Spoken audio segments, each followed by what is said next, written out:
Brooklyn, Queens, Manhattan, Staten, and all over the fucking world. It's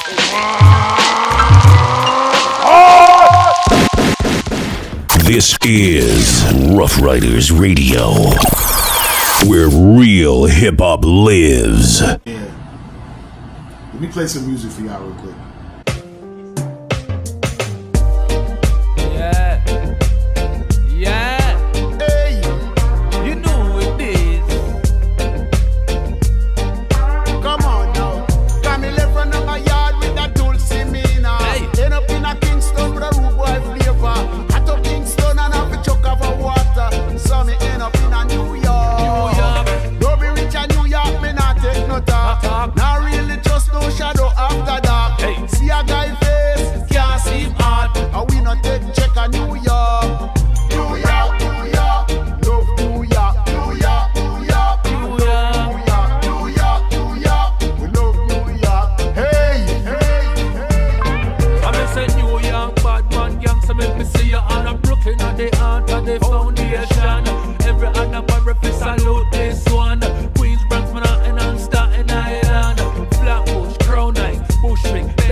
For the Tough Times video, I wanted to get him in the video playing the guitar.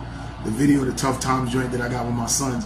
I actually wanted to have Lou Jimenez in the video playing the guitar. You feel me? So, but that didn't happen. You know what I mean? I think it's because I really didn't reach out to him. I could have like pressed the issue and had him in there playing the guitar, or went to his studio and stuff like that and did that. But when y'all hear all of those distinctive guitars and all of those reggae-infused hip-hop that I'm doing, that's Lou Jimenez. That's him doing it. His wife actually has a hit record out right now. I'm not sure of the name of it. Maybe I need to get him on the show and interview him and talk about a lot of the stuff that he got going on. But on my records, off this Link Between Volume 8, when y'all hear that guitar riffing crazy, that's Lou Jimenez. And I want to show him love and give him shine, because those little guitar riffs he do on each record It's distinctively have you thinking about it and checking for it every time. Yeah. So, I want to go into some more stuff that's been going on. I already spoke to y'all about how I feel about that fake ass breakdancing lady from Australia that got all zeros on her battle. She was representing Australia. That was a bad look for Australia though, to let her come out there doing that. Why would they think that that was good breakdancing? That's crazy. That's really crazy. Oh yeah, let's not forget Reggae Passion Tuesdays every Tuesday at Your Way Production headquarters. You know what I'm saying? Last week we had Renoir Dollars as a special guest, but now this week he's bringing back his friends. So it's actually Renoir Dollars and friends. We winding down to the last of the end of the summer. You heard?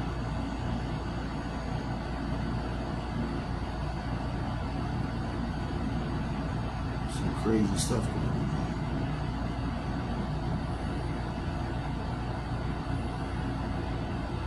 Shout out to Rakim, who put out a whole beat pack that people can actually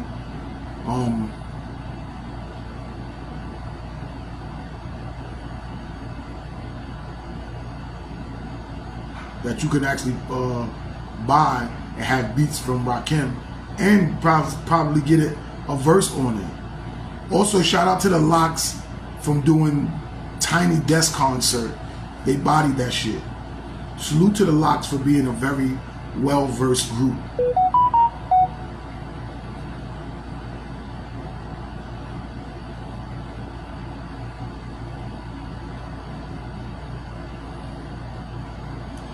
Oh, something here looks crazy.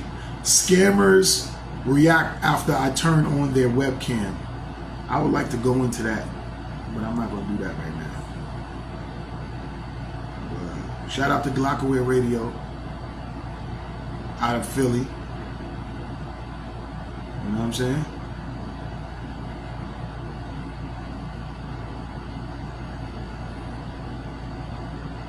I just seen something where Marlon Wayans screamed on Vlad. I want to see what that's about. Let's hear what that's about. This game. Let's see what this is about. Comedian Marlon Wayans puts Vlad from Vlad TV on blast after Vlad gets upset at Marlon for charging him 40 grand to do an interview on Vlad TV. Now, for those who may not know, yesterday both Marlon and Vlad had a series of tweets going back and forth, and this is how the exchange started. Vlad starts off saying, Marlon Wayans found someone with 200 followers to agree with him. LOL. Nobody on earth is going to pay Marlon $40K for an interview when he gets between 100 to 300K views on any platform he interviews on. This guy is really delusional. Marlon responds back to Vlad saying, see, I tried to tell him I was giving him a deal. Oh well, you mad? You unprofessional, my guy. If you don't like the number, keep it moving. You look bad. You should fall back. Mad at a black man stating his number, and now you go public and use your platform to try to drag me?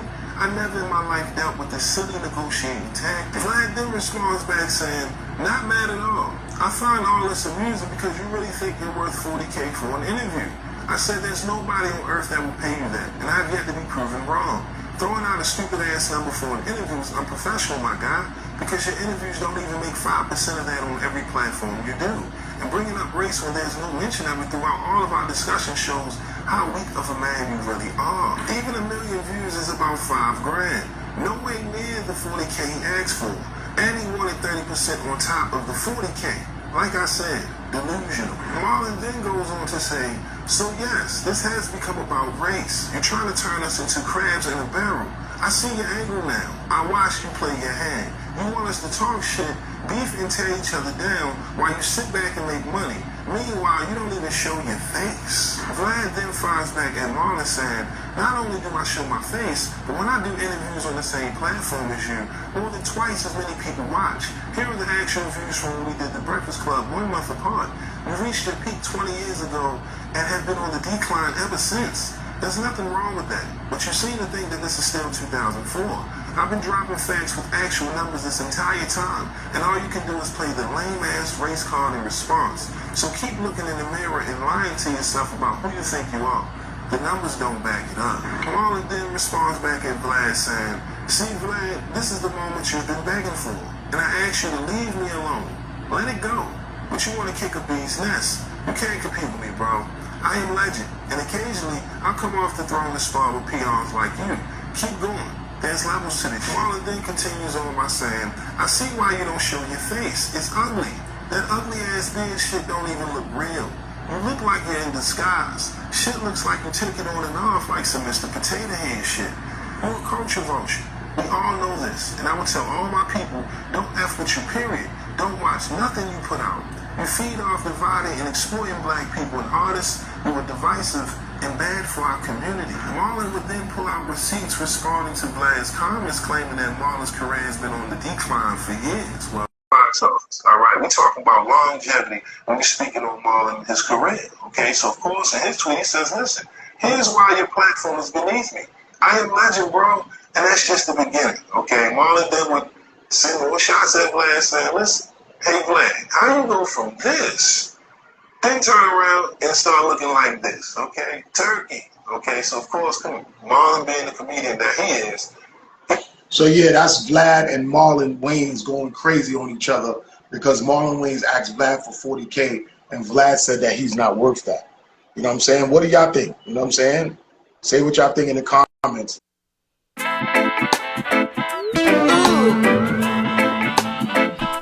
Come on now. Joe Boy Productions. Been through some rough time in my life.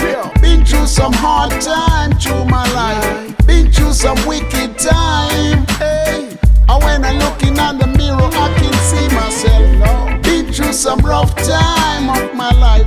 Been through some hard time through my life. Been through some wicked time. And when I'm looking at the mirror, I can see myself. Just because you are, I am. Just because I am, you are. Rude boy. Hey, come on now. Yo. I came up homeless in hotels, man, them shelters trust I felt the way. My friends would try to walk me home, I would detour another way. They needed my protection, I'd protect them and I'd make them pay. That's how I made my little paper. I was 8 but didn't play. Never knew my father, but the streets just made me harder. Plus I had a chip on shoulder. I was young but I get older. If you cross me, I would fold just like iced coffee. I was colder. Times was wicked, got explicit, disrespect me, and I showed you that. Been through some rough time in my life. Been through some hard time through my life. Been through some wicked time. Rude boy. And when I'm looking in the mirror, I can see myself. Been through some rough time of my life. Been through some hard time through my life. Been through some wicked time. And when I'm looking at the mirror, I can see My myself. teenage years, it got crazy. Lord help you if you tried to play me. My only parent was a lady. Streets had me, she couldn't save me. Life's a movie, life's Scorsese. Guns and drugs, everything crazy. Will I make it to 20 maybe? Look myself in mirror daily. Where I see me going is kind of blurry. I'm just not knowing. Left for prison if that shows in my legacy will be closing. Gotta lose that grudge I'm holding. Cause my life was almost stolen. Always look at the bright side and always keep my mind open because just because you are, I am. Just because I am, you are. Look at the bright side. Come on, just look at the bright side. I'm trying to change my life around now. Wanna see heaven, not downtown. Devil's not a lie. Your body fry, so live righteous above ground. No matter how hard you got it, someone got it harder. Learn from other people's mistakes in life, you make it smarter. Don't let troubles you ended with make you a problem starter. Don't be quick to flip, have thicker skin like body armor. The wrong reaction, you get cap and then you'll be a goner. What comes around, it goes around. That phrase we call it karma. Yeah. Been through some rough time in my life. Been through some hard time through my life. Been through some wicked time. And when I'm looking in the mirror, I can see myself. Been through some rough time of my life. Been through some hard time through my life. Been through some wicked time. And when I'm looking in the mirror, I can see myself. Been through some rough time of my life. Been through some hard time through my life. Been through some wicked time. And when I'm looking at the mirror, I can see myself. Rude boy. Rude boy, looking at the real survivor. Real survivor. Come on now. Yo. I'm blessed.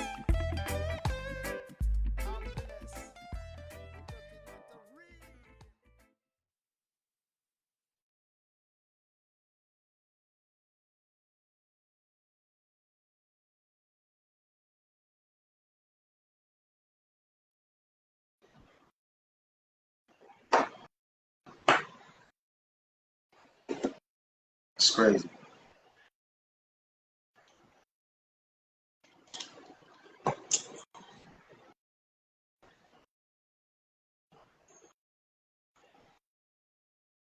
said no.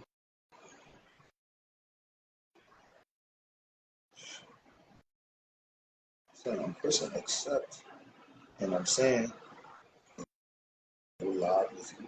People can see what I'm. All right, I'm pressing go live. Lil Baddie, what's good? Dope show yesterday. Yeah, man. Just hit request. Yeah, but now I'm sending you a to come in on a live. I'm accepting, and I'm saying go live with you. Is it not showing you something that's bringing you in? You killed it too. I got all those clips too that I'm about to put up. You know what I mean? Shout out S Butler 469.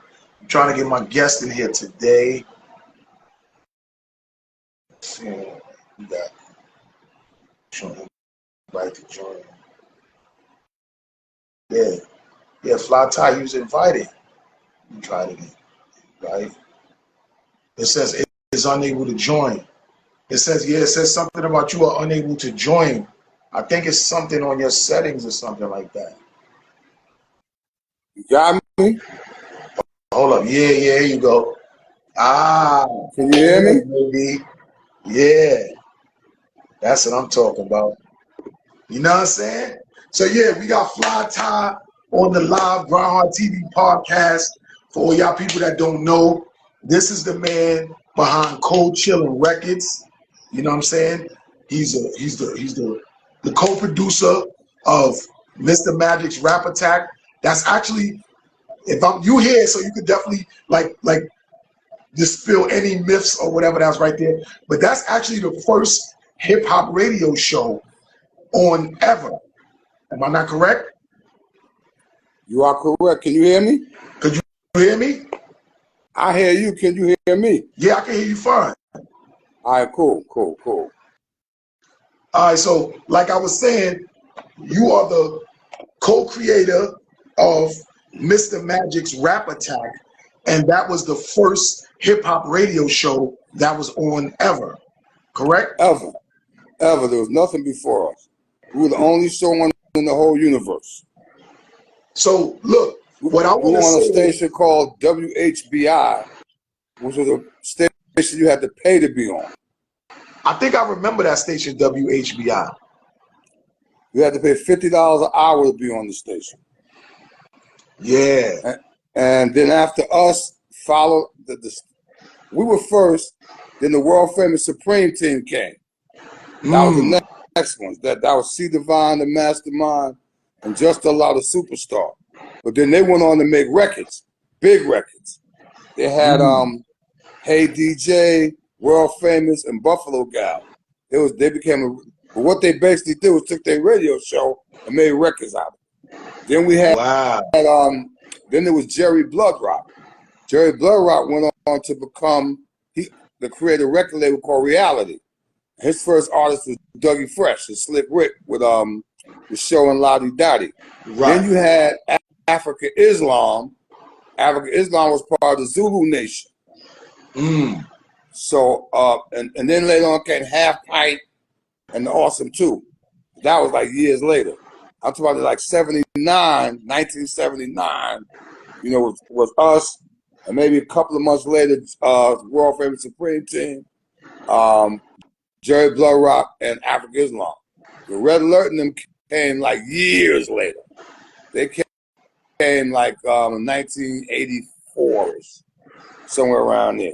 So basically, the stories is true from what Molly Moore said when he said when they was in the studio right down the block from Queensbridge, Power Play, and Mr. Magic and Molly Moore was there, and KRS-One played his music, and Mr. Magic told him his shit was whack. Get that shit out of here. Well, let me tell you that story. That was my fault. The reason it was my fault, Scott. I went to Howard University. That's where I graduated from. Howard. My man Kasim, who also went to Howard, his girl was Scott LaRock's aunt. Oh. And she asked me to listen to her little cousin's record. All right. And I said, give him my number. And he called me. I told him to meet me at Power Play.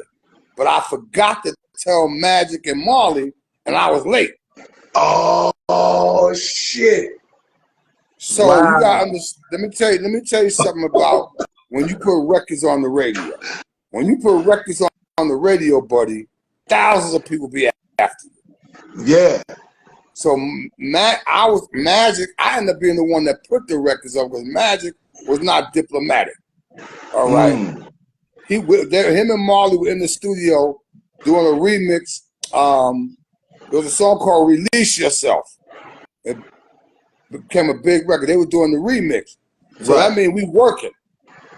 So when Scott and Chris came in there talking about a record, Magic wasn't. It wasn't that the record was whack. If it was anybody, or that it was Chris and them or Scott, if anybody that came in there, Magic would have cursed him out and threw him out. Wow. Yeah, I heard Magic. I heard Mr. Magic was like you said. He wasn't no joke, man. He was no joke. Mr. Magic was the king of hip hop. Period. I won't even say the king of hip hop because hip hop didn't exist yet. The term hip hop didn't start until like the 80s, the late 80s. Right. You know. So who do you think coined that term? Huh? Who you think coined the term hip hop? I could tell you what made it like on everybody's lips. I mean, Cowboy from the Furious Five and Love Bug Starsky, they're the first ones to use the words hip hop. But Aaron Fuchs was a writer for the Village Voice, and he didn't know what to call it, so he said that hip hop music. He took the term from Love Bug Starsky because they always started out to the hip hop, so he just named it that hip hop music. Wow. If he'd have called it that floor music, that's what they'd been calling that shit today. So Kool Herc and them niggas to cut that bullshit out about they started hip hop. Nigga, y'all ain't start shit. Y'all do what everybody else is doing. Wow. Cause Kool Herc ain't doing in 1973. He wasn't the first one to have no party in the community center. That was going on all over the city. You always had parties in the center. He wasn't playing no different records than nobody else. Hey, yo, Fly Ty, you know what's so crazy? Because I was just about to ask you that. Did you ever see that movie or that documentary, The Forefathers, The Founding Fathers? No. Where they was talking about, it was a dude from Brooklyn. His name was Grandmaster Flowers. Flowers was the first DJ I ever heard of in my life. And that was in 1960. Listen to me. I was 12 years old. 1969. Let's understand. Technology also gave meaning to have a DJ. DJs prior to that was guys who talked on the radio. That was a DJ. Wow. All right. Grandmaster Flowers came along because he had two turntables, but there was no such thing as two turntables when we was growing up. You had what they call a hi-fi. Right. It was a piece of equipment in your mother's and father's living room, and you put one record on at a time. And it was and it wasn't even stereo. It was mono. But it had that thing over it, the big plastic thing that you had to lift up. Right, you had to lift up to let it go down one record at a time. Exactly. And when you went out to clubs, the music was a jukebox, or they played one record at a time. Wasn't no mixing, none of that. Flowers was the first one to do that. So why are they giving all of this credit to Kool Herc and the Bronx then? People from the Bronx do. You know why? In my opinion, you know. Now let me just say this to you, and people will get mad at me. When I was a teenager growing up in Brooklyn, we thought the niggas from the Bronx is bums. But the way the Bronx looked, who didn't think that? It was a slummy, burnt down buildings. We used to call it the burnt down Bronx. Mr. Magic called it the boogie down Bronx. Oh, so Mr. Magic named it the boogie down Bronx because HBI used to have a strong signal up there, and the Fever was like the first big rap club up there. It was called let me tell you something. Everything was called disco. Right. Disco Fever, even the rapper's name. Disco B, Disco 4, Disco Mario, you know. So there was no such thing as hip hop. Disco was when you first start mixing records, and that's what really set it off. Right. So even the first rap records was rapping over disco records. So why does everybody try to say that hip hop derived from reggae music? I don't know about that. I never heard that before. Yeah, because they say Kool Herc was Jamaican, so they say it was all of the selective and all that. I ain't never heard of that. Kool Herc. Let me tell you something. Kool Herc was a businessman. Right. And what I would say Kool Herc did, he made it so younger people could go to parties. You didn't have to wait till you was 18 and 21 to hang out. Right. Most of his parties was 14, 15 years old. Most of the Bronx parties was 14, 15 years old. Right. All right. Brooklyn, Queens, the outdoor party, we would call them the jams. Well, everybody called them the outdoor jams. Park jams. The park jams. That's when, you know, we called, we was the younger people. Once you start going inside, like Nemo's and Nell Gwynn's and Leviticus, you had to at least act like you was 21. You could get in as a teenager, but you had to have a mature attitude about yourself. Hey, yo, when I moved to Queens from Brooklyn, it was 1982. And I remember going to 127 Park and doing park jams and shit like that. You feel me? So that's what I remember when I moved to East Elmhurst. Right. You know what I'm saying? No, but see, now, you said 1982? The first park jam I went to was 10 years before that, 1972. Well, yep. And we used to have park jams in Kingston Park, Lincoln Terrace, all in Park, St. John's Park. You know, and the thing about the park jams, nobody advertised park jams. You just heard the music, and you would make your way towards the music. So basically, since Kool Herc made a flyer for that little park, not the park jam, but that joint that was in the center, that they coined it the birthday of hip hop. Listen to me. Hold on. Now you know what I'm gonna give the Bronx credit for. Even though they flyers look like a fifth grader made. You ever see they flyers? This shit's like somebody in the fifth grade made them. Yeah. But they in Brooklyn and Queens, you went to the printer and had your flyers made. Right. Everything looked professional. The Bronx looked like you was they have what they call a mimeograph machine in your school. Everything looked like you copied it because the lines wasn't always straight. So everything like the little kid made it. Right. But they made them. So they started documenting history without knowing they were documenting history. Right. The Bronx, one thing about the Bronx, they got a history of what they did. Listen, there were just as many DJs in Brooklyn, just as many rappers in Brooklyn, just as many DJs in Queens, just as many DJs in Queens as it was in the Bronx. But in Brooklyn and Queens, it wasn't that important. Right. Every block, wherever you went, had some rappers. Everywhere. Harlem, too. Harlem was always a money spot. Right. That's where You know, that's where the drug this is Sugar Hill Gang. I mean, Sugar Hill Records was really the first official rap label. And Miss Robinson called it Sugar Hill because she thought rap started in Harlem. Oh, because they was from Jersey, right?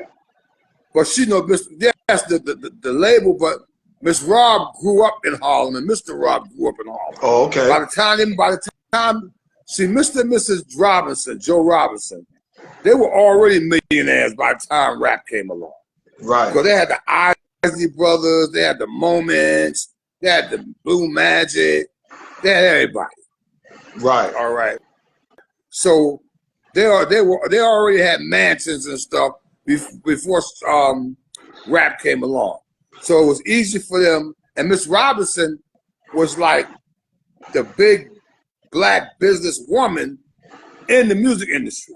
So when she a lot of things had to happen for Rappers Delight to go national. It ain't easy to make a record go national, my man. You can't just put a record out and just take off.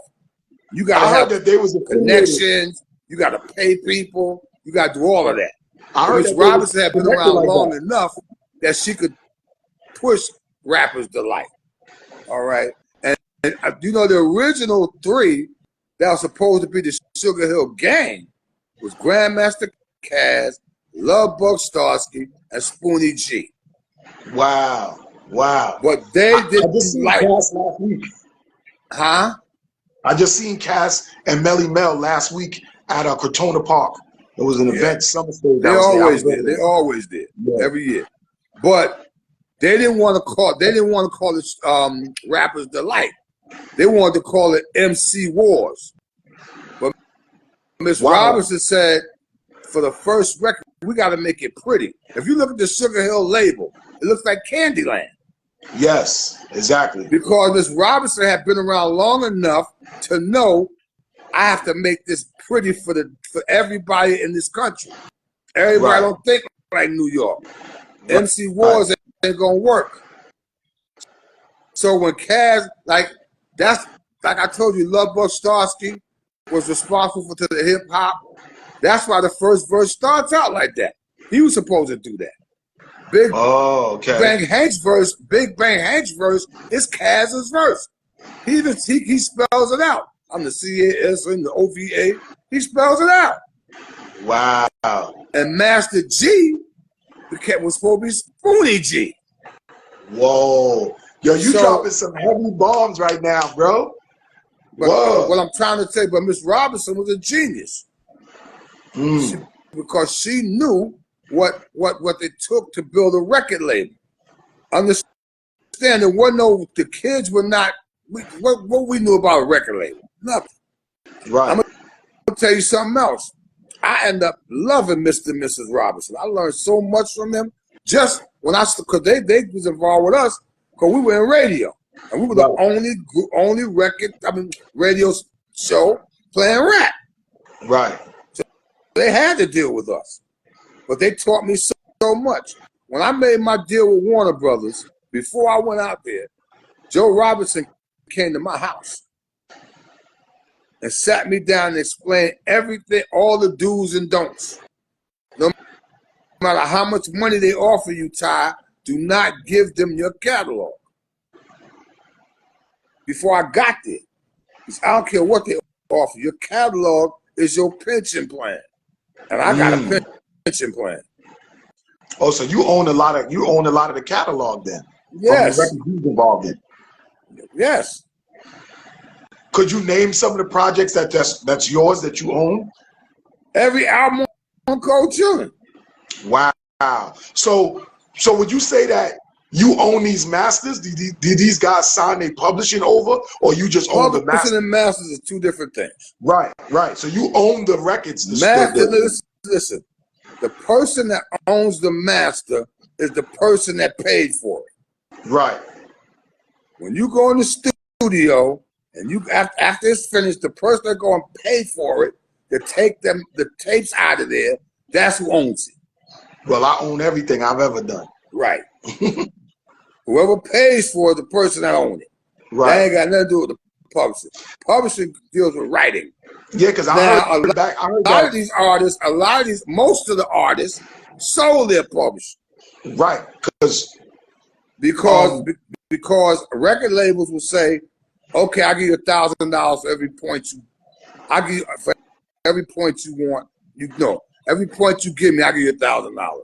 And artists look at that like a bank. I give you 10 points for 10,000. I give you 20 points for 20,000. And then at the end of the day, 20 years later, they want to say they took it from me. And you know the thing I hate the worst? Let me tell you something.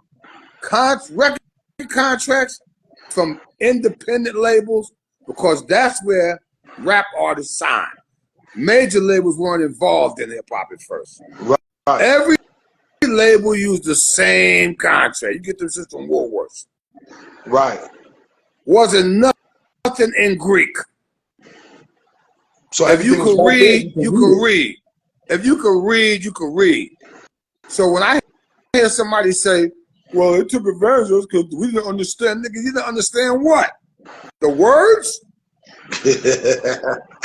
What are you talking about? Joe, and check this out. Most of the independents, like me, Russell, Andre, they're white boys, Tom Shulman, Corey Robbins. Everybody was young. Right. Everybody. Well, nobody, we were just the ones that put the work in. Right. Andre Harrell was a former artist in Chillin High. Yeah. With the guy L.A. Reid. It was Andre Harrell and L.A. Reid was a group, right? No. Alonzo Brown. Okay. Right. But then I remember Andre one day on the bus set because he wasn't making no money from the record sale. And that nigga looked at that. He looked at me and said, I got it now, Ty. I'm going to start my own record label. I'm going to get a whole bunch of artists and I'm going to get paid. And that's what he did. Right. You know what? Let me say something, bro. Let's say you decide to start a record label today. Right. You ain't got no artists. When you start the record label today, you're starting it to get yourself paid. Right. That's all you think about. You. Okay. So of course, every contract that you have is going to be geared to lean towards your favor. But then, to put out a special one now is easier. But back then, my brother, every record that I manufacture would cost me $1.20. Every one of them. Right. Because you had to pay for the lines on the record. You had to pay for the vinyl. You had to pay for the hole in the middle of the record. You had to pay for the label on top of it. You had to pay for the words that go on the label. You had to go pay for the sleeve. You had to pay for the jacket. That would come to $1.20 a record. Yo, that's about right. Because when I started, Then you got to pay for shipping. All right. Then you got to pay for studio. Then you got to pay your employees. Rap artists want to act like when the money come in, you just get it, no nothing go nowhere else. And your employees got to get paid every week, or they ain't gonna be there. Right. It costs a lot of money. And guess what? Every record that a record label make don't hit. Some of them shits don't be whack. Don't sell. That's when they get shelved, right? Not shelved. They just don't hit. Every record you make don't hit. Right. You know what I'm saying? And sometimes it's not necessarily because it's not a good record. Could come out the wrong time. Listen, radio stations, they only got 20 new records on their station. Right. And every week they might be able to change one or two of them. So out of them 2 slots, 1,000 people be bidding for them. Wow. Sometimes you just can't get in. When I was at BLS, right, Frankie Crocker was our boss. He used to have posted in programming 32 ways to say no. And he would tell us, say no most of the time because you can't play them all. Right. So it doesn't, you know what I'm saying? It's just a thing where you don't, sometimes it's just not, there's no room for it. Frankie Crocker was the guy. He had that slogan, Frankie Crocker. Yeah, if Frankie Crocker ain't on your radio, then your radio is not really on. That's what's his slogan. Frankie Crocker was the baddest guy I ever saw on the radio. And then Mr. Magic. Crocker, Mr. Magic. That's it. Hey, yo, Ty, you've been around like the very intricate part of the hip hop culture really starting and flourishing to be on a business level. What made you want to start, you know what I'm saying, Cold Chillin Records and have the whole Juice Crew and the whole I can tell you, okay, I'll tell you why. When we had the only rap show, there were no records really. We didn't have a lot of them. There was a few records out. So we used to get cassettes of people off the street. Like Fearless 4, Treacherous 3, before they had deals. And we would play their tapes. And kids would go to the record store to buy them, but they didn't exist as records. And then they would ask the kids, where you hear it at? They would say the Mr. Magic Rap Attack. So that's when record companies started approaching us. Right. So every time, and they would listen to us every week. Every time they hear something that they never heard before, they would come to us and we would make deals. We made deals for like I said, Fearless 4, Force MDs, Houdini, all of that. Right. You know, because so we became an A&R source. And then we decided to try it ourselves while we did Roxanne's Revenge. Right. Right. But we did that on Pop Art. That was like our first official artist with Roxanne Shante. Then we did MC Shan with a Marley Scratch. But then we decided to try our hand because I said to Magic, I'm tired of us giving all these artists away, man. Let's do it ourselves. Right. The first record we tried to do, we got jerked. What label was it? It was called Bridge Records, and the song was The Bridge. Oh, that's the Bridge. And the Bridge was the biggest record of the summer. And right, the distributors wouldn't pay us, the stores wouldn't pay us, and wasn't nothing we could do about it. But why? Because they looked at us like we ain't. See, they looked at us like we was just a one record company. First of all, listen here. When you give stores records as a record company, right? The stores got 90 days to pay you. Right. So if you ain't got money, you can't even manufacture records. Remember I tell you, they cost $1.20 each. Correct. So if you do 5,000, you gotta have $5,000. Right. So, but I didn't get mad with what they did to us, because now you remember, you got to deal with distributors that's on the West Coast, in the Midwest, and they just ain't paying. Because everything is gangster.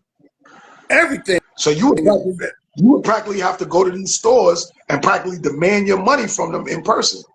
Yeah, but deeper than that, the distributor, you got to go through distributors. So you gotta get distributors your records, and then they gotta get your money.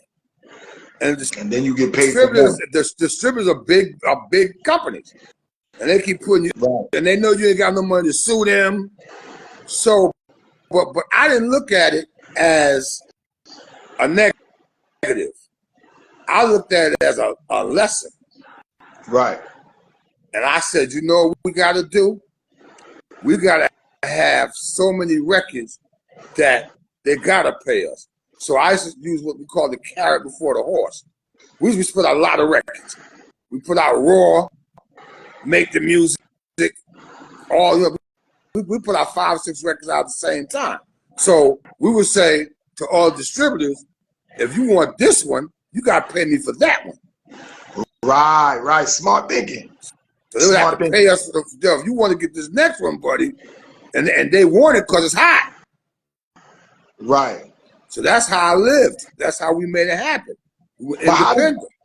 how did y'all get all of these artists? Like, Because y'all started the whole Juice Crew. How did all these artists come to you? But no. The original Juice Crew was not what you think. The original Juice Crew was Mr. Magic, Curtis Blow, Grandmaster Flash, Grandmaster Melly Mel, Sweet G, Starsky, me, Jalil. Then there was some people in the Juice Crew who weren't artists.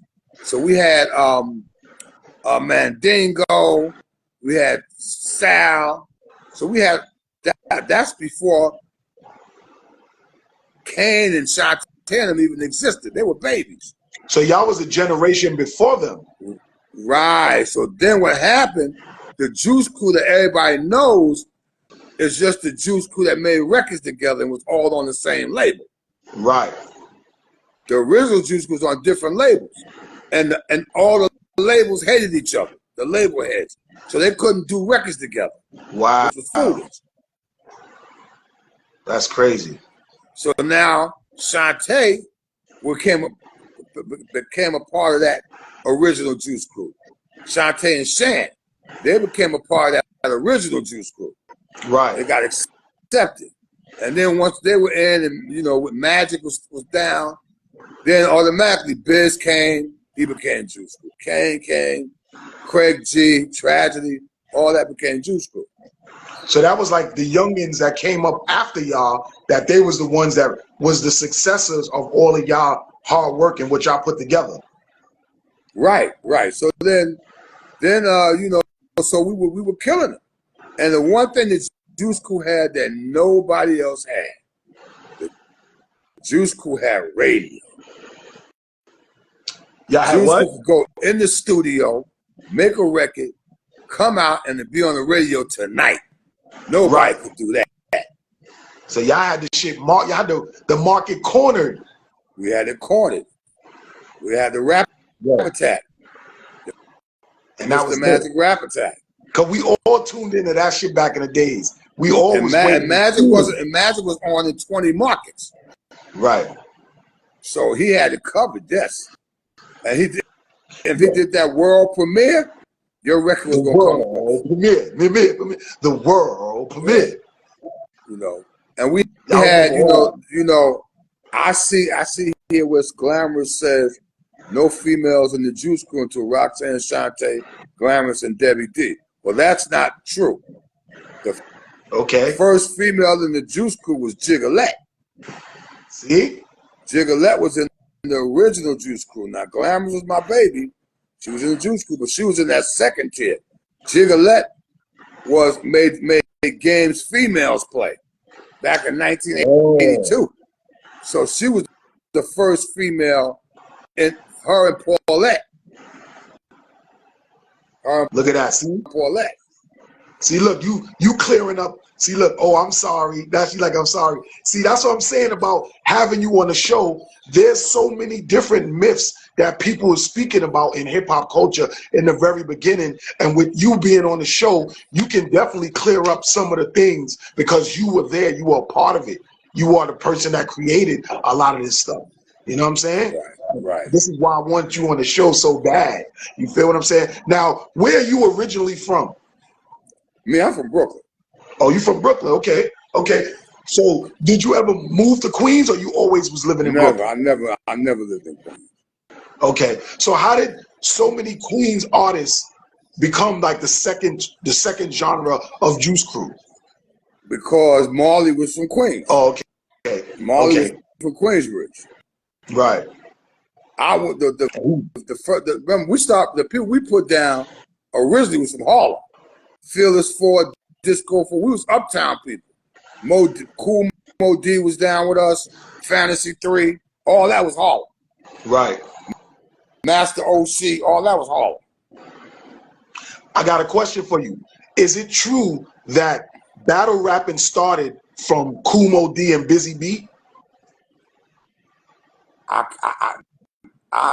could say this. I can't say it started. I can't answer that question. I can't say that was a famous battle. Yes. But I can't, See, you know what? When it comes to hip hop, I see Paulette said hip hip-hop started in the Bronx, 1972-73. All right.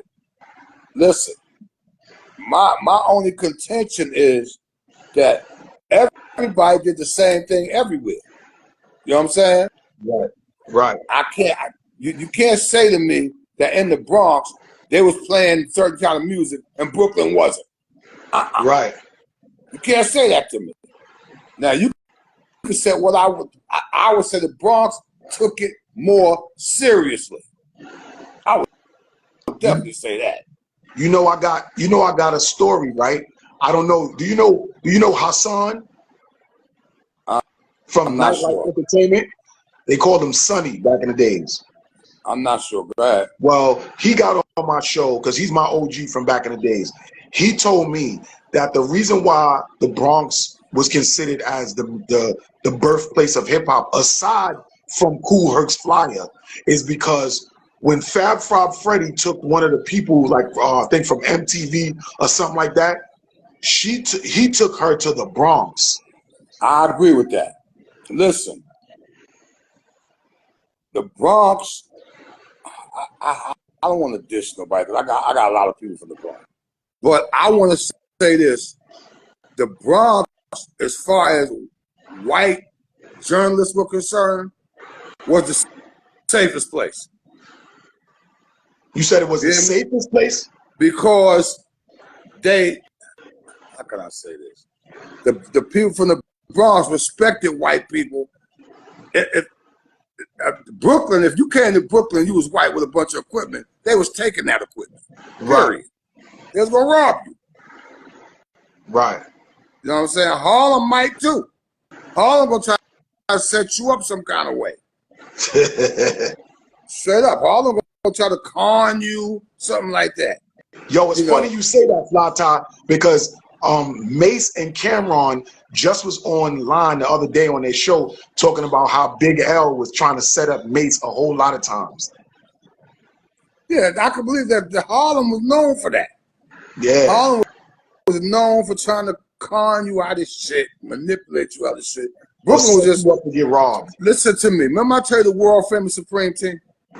That was two guys, C. Divine, the mastermind, Just a Lot of Superstar. And there was three car Molly niggas.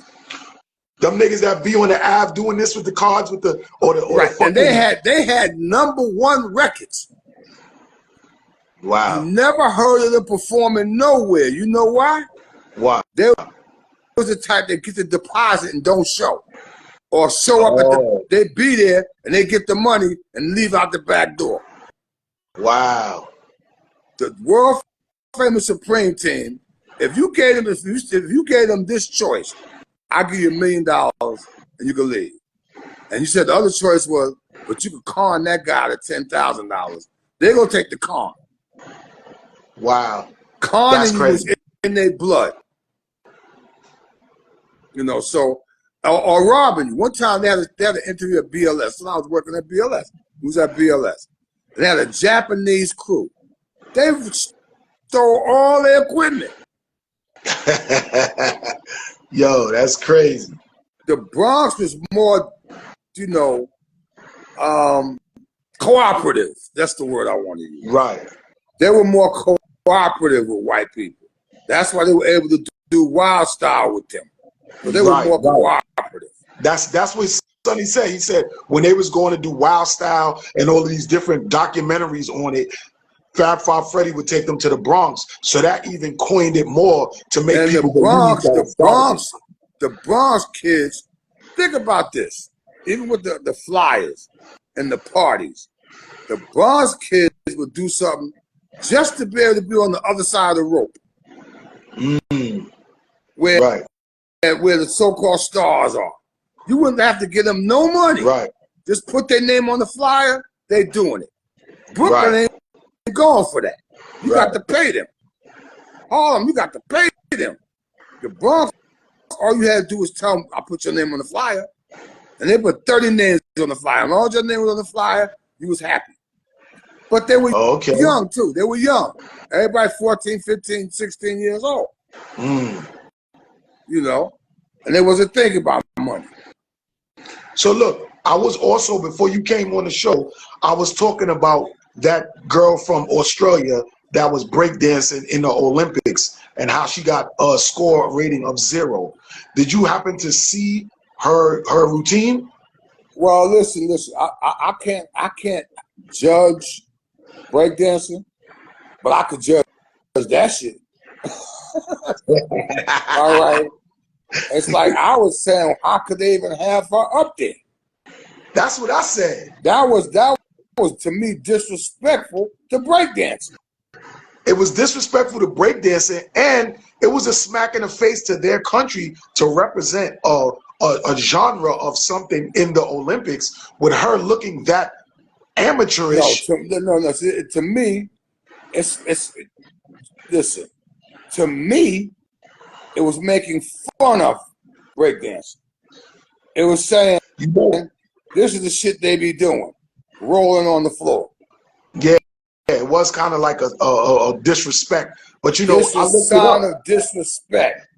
Because I looked it up, and some people in some countries who think that's what it was, who just didn't know. Yeah, just but you the know, fact, listen, the Olympics supposed to be the best of the best. Right.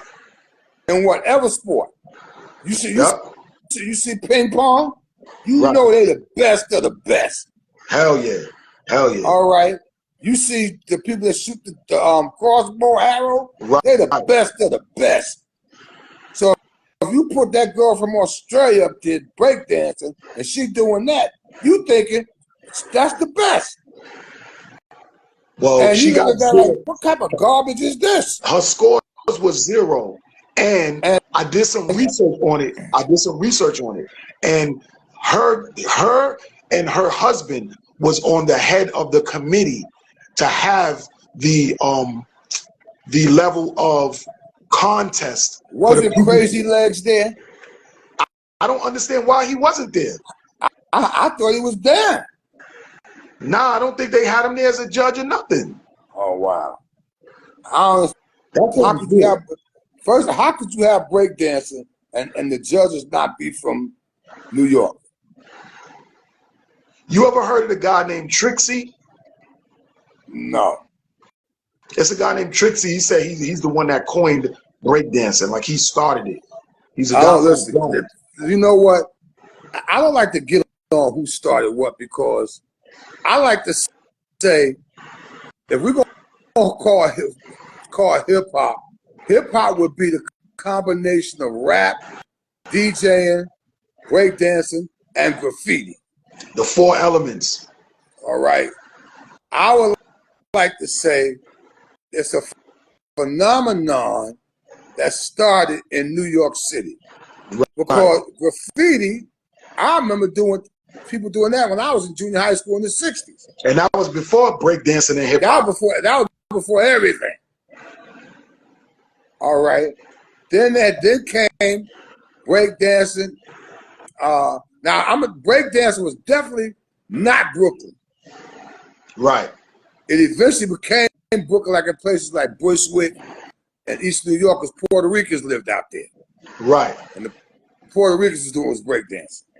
So would you say that hip hop was? Let me also tell you something. There's a reason why Brooklynites, Queens, and Harlem didn't do that, because they gear was too nice. There was not a spin on the floor with their shit on. The niggas ain't want to fuck up Bronx, they didn't have no gear. They wore no name brand tracksuits, so they could spin on the floor and shit. Right. You wasn't spinning on with your Quarterfield or your Taylor Mays or your Blas or your Knits. You wasn't doing that. Was Sergio Tashini out back then, or was it just Adidas? Huh? Was Sergio Tashini out back then, or was it just Adidas? What? Well, listen. No, Converse is the first shit. Oh, okay. It's Converse and Croquettes. The 69ers. Let me tell you something. Adidas and Puma and them was like off-brand everybody. Everybody was in the Converses. You like Pumas because Walt Frazier wore Pumas. Right. He played for the Knicks and he had Pumas. Adidas was some bullshit. They didn't start putting names on tracksuits until like the 80s. With Run DMC and shit, right? With Brandon, yeah. Brandon didn't start to the 80s. You know, like the only thing that was being branded was jeans. Sergio Valente, you know, Jordache. Lee's. That jeans were being branded. Facts. You know, tracksuits didn't get branded till later.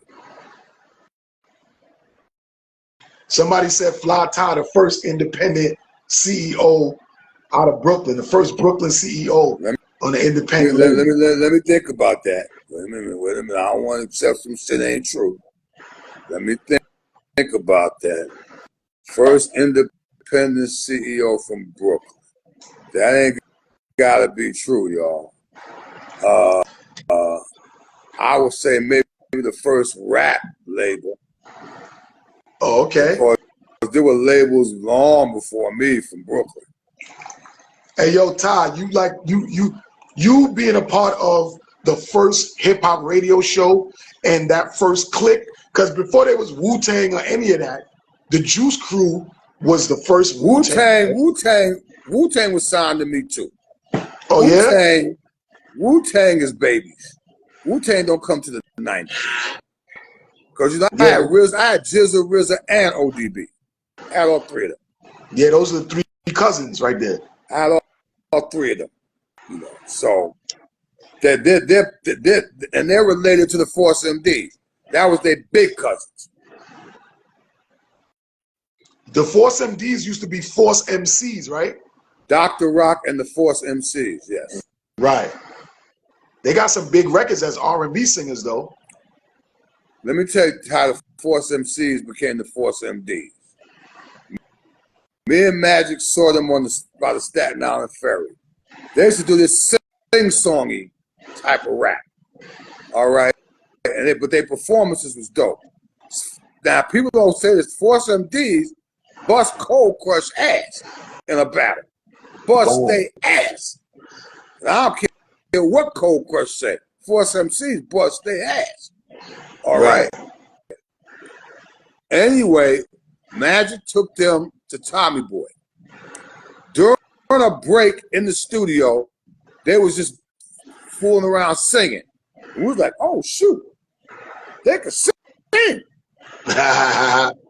And Magic had an idea to do what he called hip-hop doo-wop. And Magic did a song called Let Me Love You. Let me love you. Right. And that was the first song they did, and it had rap and singing in it. Yeah. And Magic called it hip-hop doo-wop. So that was the first type of Drakey type of sing-song rappy shit. Right. And their father, Mr. Lundy, which I disagree with, once they became, their father thought he was Joe Jackson. Oh, okay. He got involved once they got a deal. And he got rid of Dr. Rock. Oh, man. I was really upset behind. I'm the one who named them the Force MDs. Right. Because if they couldn't be the Force MCs anymore, so I said, let's make them Dr. Rock and the Force Doctors, Force MDs. Right. And the fathers got rid of Rock. Dr. Rock was the star. You gotta understand. Back in the day, the DJ was the man. Right. The rappers wasn't the man, the DJ was. And Dr. Rock was the man in Staten Island. And I felt like it would be fly for a singing group to have a DJ. Right. But they couldn't see that. You know. And so who did he replace? Who did the father replace with Dr. Rock? No DJ. No DJ. Oh, so they just didn't have a DJ at all. Right, they didn't have a DJ. They just became full singers. Yo, you know what's crazy? Because I remember one time Polo said to me, God bless the day, he the one who told me that the DJs was the guys that had to hook up with the labels and they was pulling in the artists. That's why you had Eric B and Rakim, Coogee Rock. Say it again. Oh, say that again. Polo was the one that told me that DJs was the ones that had the hookups with the labels that would go in with their own artists. That's why you had DJs had the hookup with the what you call the people that gave out records? Record pools. Record pools, right. They had hookup with the record pools. And the record pools had hookups with the record companies. So that made it easier for a DJ to get to a record company. Case in point, Africa Bambaataa. Bambaataa was a DJ. Or had the equipment. And that he was able to get to Tommy Boy, because Tommy Boy owned Dance Music Report, which was a record pool. Yo, Ty, I want to ask you a question about that, and you don't have to answer if you don't want to. But what's your take on that whole Africa Bambaataa situation? I think they full of shit. Let me say this. The first guy who came out and accused Bam of being a pedophile. At the time, he was 55. He said Bam, and when he was 55, Bam was 57. And he said Bam did to him when he was 15. All right. So that would make Bam 17. That ain't pedophile. I mean, you're just homos. Right. That ain't no pedophile. And let me tell you something, my man. You go say to me that it would happen time and time again. I mean, if you do something to me one time that I don't like, I'm not going back. Right. If you kept going back, you like getting dick down. You talk about Hassan Campbell? I don't know what his name was. It wasn't that, Then the next guy who was acting like he was such a thug. That was Hassan Campbell. Come on, man. You was what, 3-4 years younger than him? That ain't being no pedophile. Listen. The age, like sometimes you might have a crew. In that crew, somebody might be 18 and somebody might be 13. Right. In that crew. And then everything in between. You know what I'm saying? And if you 13 in that crew, that means you got a maturity level that they don't mind you being around. Right. Now, when they say everybody up in this apartment was knowing what was going on, so now I'm saying, hold up, are you telling me the Zulus was gay? Wow. Because if everybody know what time it was, ain't nobody just coming up there and watching it go down. They was all doing it. Right. If you there, you there. So what you trying to say? The Zulus is gay? It seemed like I'm going to tell you my personal experience with Africa Bambaataa. He was always respectful, always a person who had ideas, and he was a businessman. Right. Now, I wasn't into so close to him that his private life I was into. And all the years, and I know the Zulu swear by him. He's like their Jesus Christ. Right. That's how I always looked at him as. So for you to come along and try to dog this man, I'm really without any proof.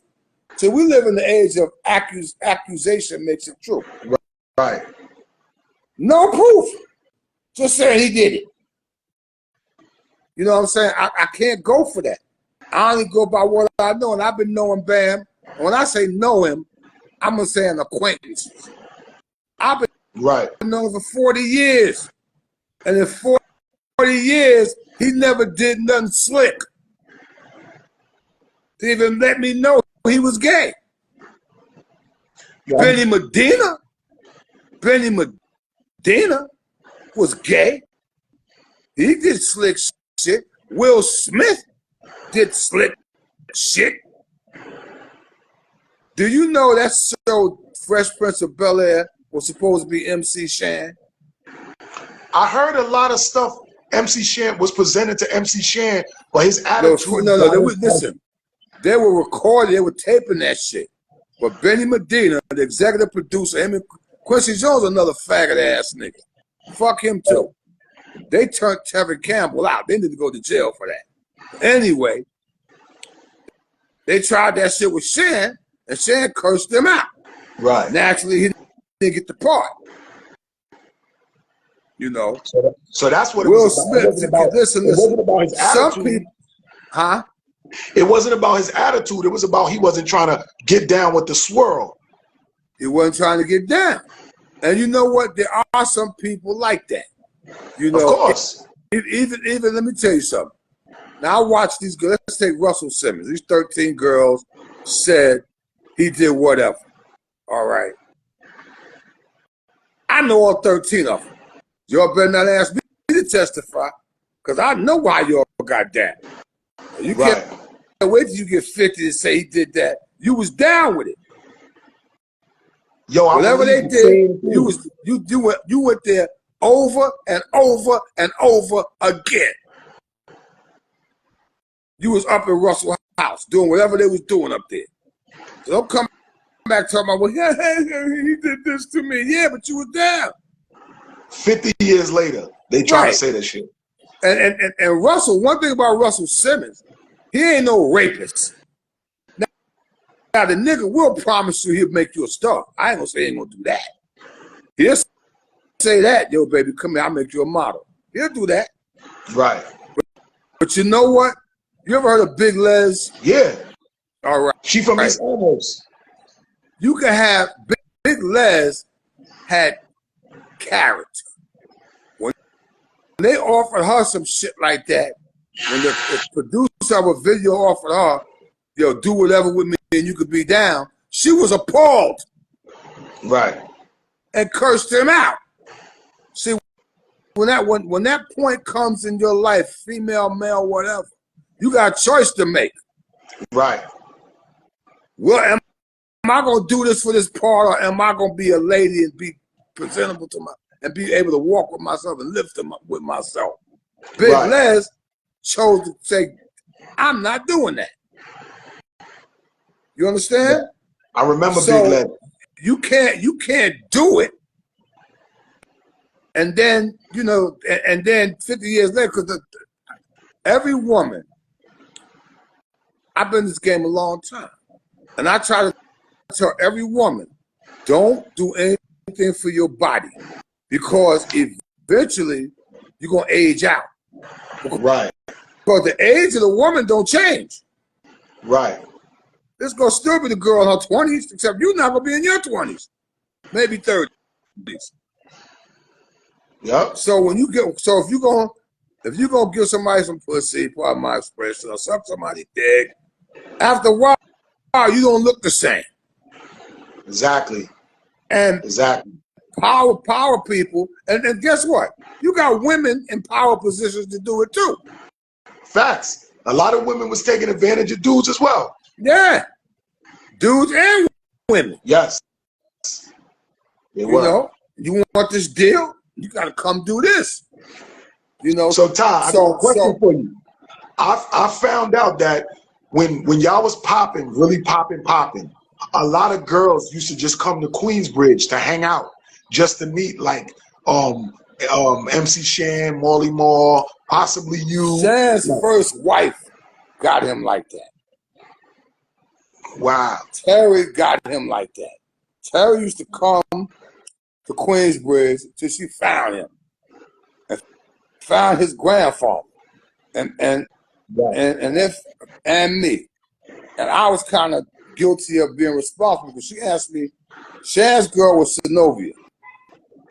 I mean, Synovia. She was going to Colgate University. Right. And I remember Terry asked me, how did she get him? How did she get him? And I told her. And I said, the best way to get to Shan is through his grandfather. Right. Gramps, because Gramps raised Shan. Right. And when we be on the road, she would go to Gramps' house and clean the house, cook, go to the store for him. So by the time we get back, Gramps is loving Terry. You know, and Gramps, you know, and Shan got with her, you know, and Gramps loved Terry. But what Terry wanted to be a star too. Case in point, when I would introduce Terry to anybody, I would say, this is MC Shan's wife, Terry. And she would get mad. Why you always gotta say MC Shan's wife? Why can't you say Terry? I said, because you are MC Shan's wife. And I'm saying that so guys don't try pushing up on you. Right. If I just say this is Terry, that means you open. Right. She's open meat. Like, hey, yo, so could you tell me exactly what years to what Cold Chillin existed? Or is it still active now? No, it's not active. No. You know, I was never, a lot of people think that Cold Chillin got dropped or something like that. I left the music business because it wasn't for me. Okay. To run a record label, you really have to be a ruthless person, and I wasn't ruthless.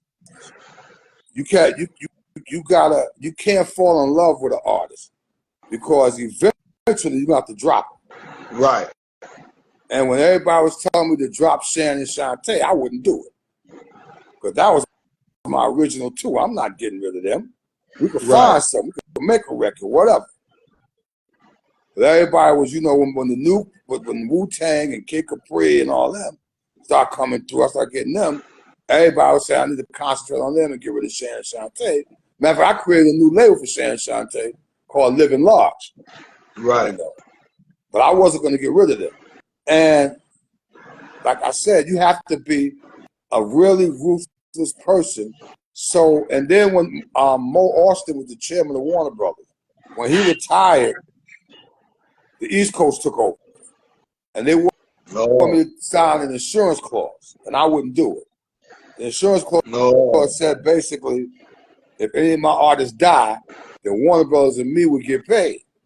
And I never forget, I came home and said to my wife, told her what they wanted me to do. She said, well, you know, might not be bad. If something happened to them, their families make money. And I went back and I repeated that. I said, you know what, maybe I'll sign it. It wouldn't be bad if their families get paid. They looked at me like I had two heads. They said, families? If the family wants to take out the insurance policy, that's on them. Right. This is for us.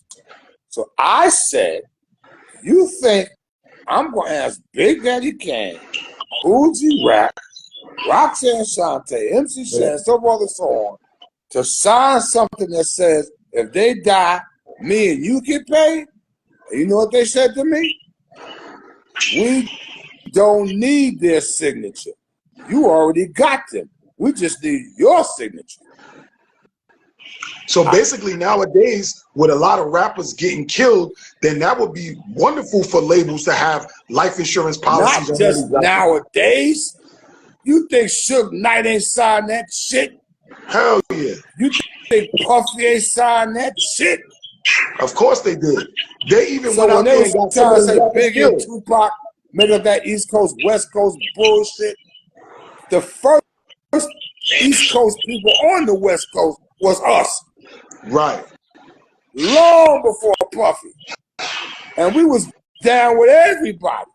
Me and Cool G Rap took a blood to a Crips house.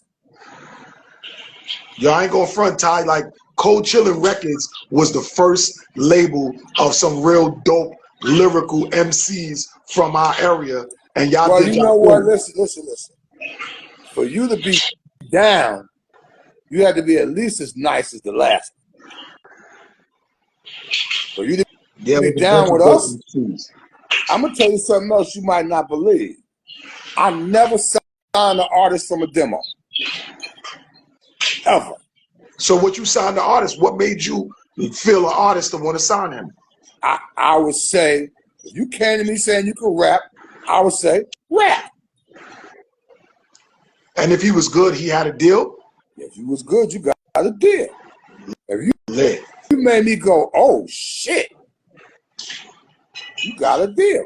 Because see, I know I got Marley Marl, I got Mr. Magic. I'm going to find the right tracks.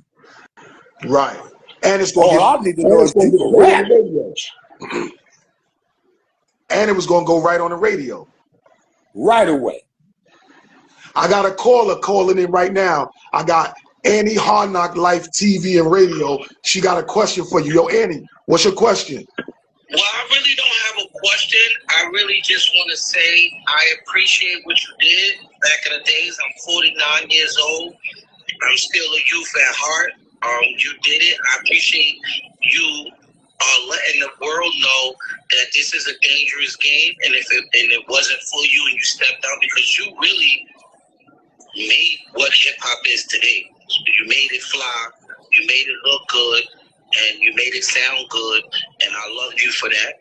That's all I want to say. You know what I'm saying? I'm an old head. I love this interview. World around me, you did this. This is dope. I would love to have him on my platform to talk about the real deal about being in the industry and how they just dog us. You know what I'm saying? Well, and we got to make a better way. Like, so what are we doing now, though, for our culture to keep it for us? So, yeah, I do have a question.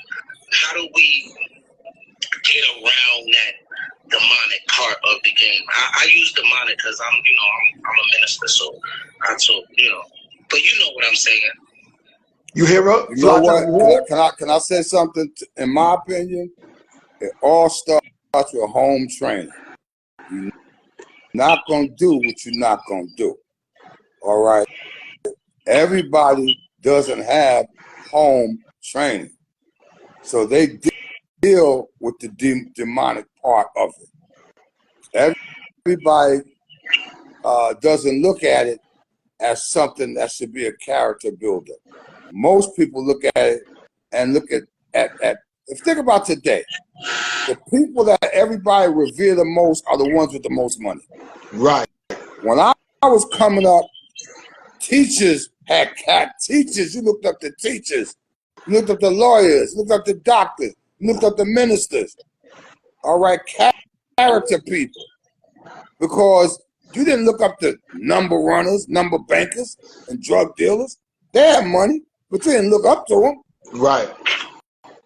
All right. Nowadays, the complete opposite. Think about how people looked up to people. Listen, I remember. Let me tell you something. I knew Puffy since I used to call him the Shan Man. He was a kid. Why'd you call him the Shan Man? Because he was an MC Shan fanatic. Oh, yeah? Yes. All right. I kept Puffy at Uptown because I was working with my man Andre before I ever had Cold Chillin. Andre hated Puffy and he hated Al B. Sure. Because they was Heavy D's boys and they were saying they were backup dancers for Heavy D. Right. Andre was like, fuck that time. I'm Uptown, baby. Harlem. Fuck these country ass mouth running niggas. Country ass mouth running niggas. Al B. Sure was a Michael Jackson impersonator. Wow. So, yo, Hard Knocks like you heard that? Yeah. Huh? Yo, that's crazy. Hey yo, Todd, like, this is very informative hip hop culture information that you putting out here right now. Yes. So anyway, one day, with Andre didn't remember Heavy D was his star, so he had to be careful what he said to Puffy and Al, because they was Heavy's little boys, his little crew. So I said to one day some junk mail came in. It says Sony Search for the Stars. It was like a postcard, and it said the first prize was $10,000 worth of studio equipment and a song produced by Quincy Jones.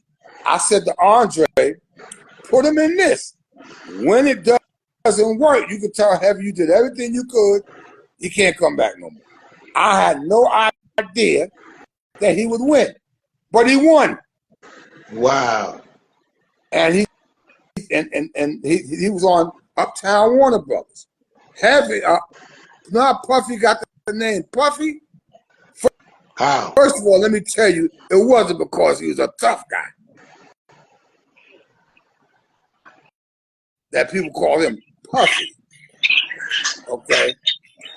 But one other reason was Andre would give him. You ever saw that show Making of the Band that Puffy did? Yeah, when he made them walk for the cheesecake.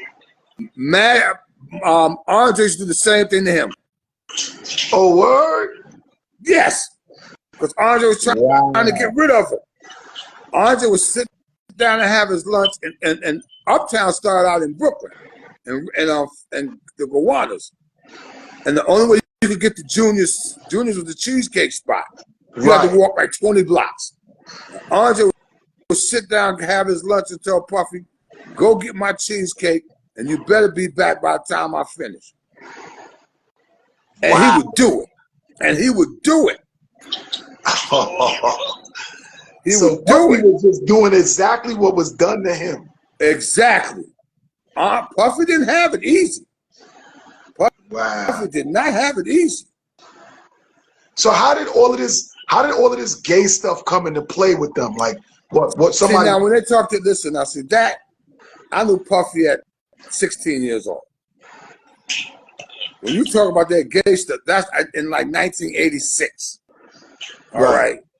You're talking that gay stuff, you're talking the new millennium, the 2000s. Right. I wasn't around him then. So I can't speak on that at all. All right. I know this girl, Jaguar, whatever her name is. Jaguar Wright. She just don't know what the fuck she talking about. Oh, okay. On a whole lot of shit. Because she wasn't there. Right. She guessing. She can speak on shit from the new millennium, but she can't sit and say Uptown made it because of Al B. Shaw and Christopher Williams, because that's just simply not true. Right. Heavy D was the star. Yeah, Heavy D was the man. Period. She don't know what she's talking about. All right. Heavy D running Soul for Real. All that stuff going on Uptown in the 90s, she wasn't even around. Right.